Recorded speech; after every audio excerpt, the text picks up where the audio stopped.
अगर अवसर लागत पे काम कर रहे हैं तो कोई दिक्कत नहीं, दिन दूनी रात चौगुनी इसी को कहा जाता है। किसी भी बिजनेस के लिए स्थिर लागत का कम से कम रहना जरूरी है। कोरोना में जितना बिजनेस डूबा है उस सब का कारण था आप सब लोग अपना जीवन जिएगा किस पे? मिनिमम खर्च क्या हो जाएगा? सीमांत लागत। किसी को दिक्कत? एकदम मिनिमम क्या कहलाएगा? सीमांत लागत। आगे बढ़े, सीमांत समझ में आ गया। लेकिन कोई भी चीज का उत्पादन होता है औसत लागत पर, एवरेज कॉस्ट पर। किसमें? Average cost per. तो एवरेज कॉस्ट सबको पता रहता है, लेकिन एक होता है अवसर लागत। अवसर लागत, opportunity cost. Opportunity cost, opportunity cost, अवसर लागत। अवसर का मतलब होता है मौका मिला है, मौका मिला है। अवसर लागत क्या चीज होता है? जब एक के बिजनेस से कुछ पैसा निकाल के दूसरा बिजनेस चालू कर देते हैं ना, उसी को क्या कहते हैं? अवसर लागत। क्या कहेंगे? अवसर लागत। समझ में आ गया क्या चीज हो गया अवसर लागत? आप किसी बिजनेस में काम कर रहे हैं, उसमें कुछ ना कुछ पैसा आ रहा है, उसमें से हम कुछ पैसे निकाल सकते हैं, लेकिन ध्यान ये रखना है कि इतना ना काट ले कि वो बिजनेस से खत्म हो जाए। तो तनी मनी निकालना है, जोरन भर का।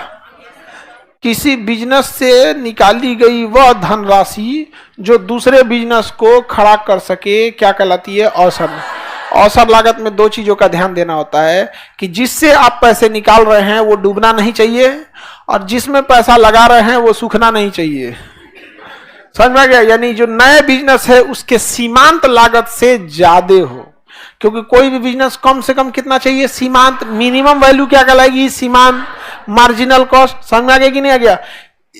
एक से पैसा निकाल के दूसरे में लगा देना। एनी प्रॉब्लम किसी को? कोई दिक्कत है?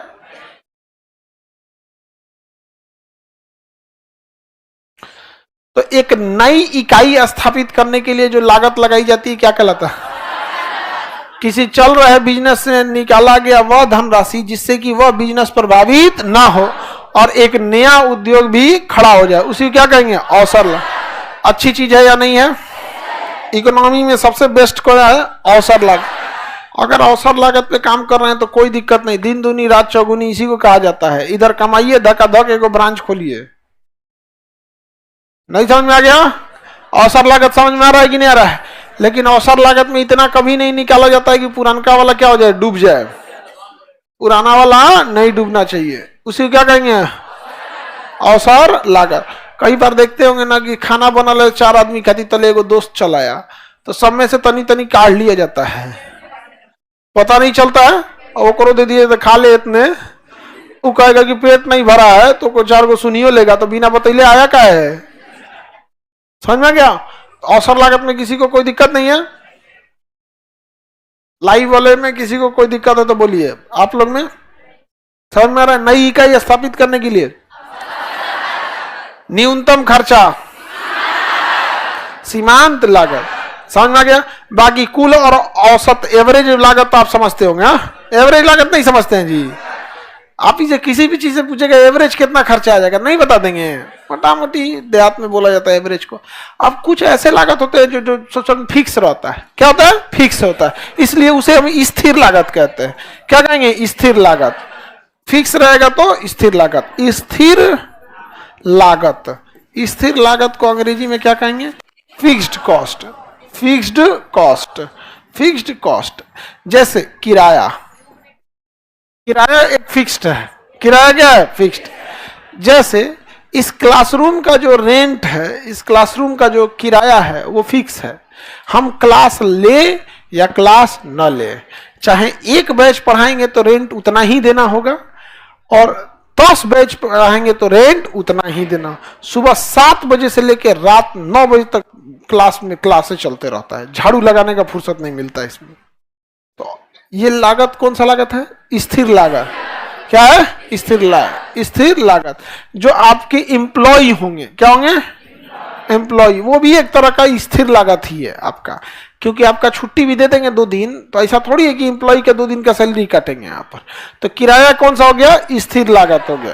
क्या हो गया? स्थिर लागत। तो स्थिर लागत किसे कहा जाता है? कि वह लागत जो उत्पादन के बढ़ने से या उत्पादन के घटने से कोई फर्क नहीं पड़ता, उसे क्या कहेंगे? स्थिर लागत। कभी भी याद रखिएगा, किसी भी बिजनेस के लिए स्थिर लागत का कम से कम रहना जरूरी है, कम से कम रहना जरूरी है। लेकिन लोग इस पर ध्यान नहीं देते हैं। कोई रेस्टोरेंट है तो रेस्टोरेंट में क्या करेगा, सब स्थिर लागत बहुत बढ़ा देगा।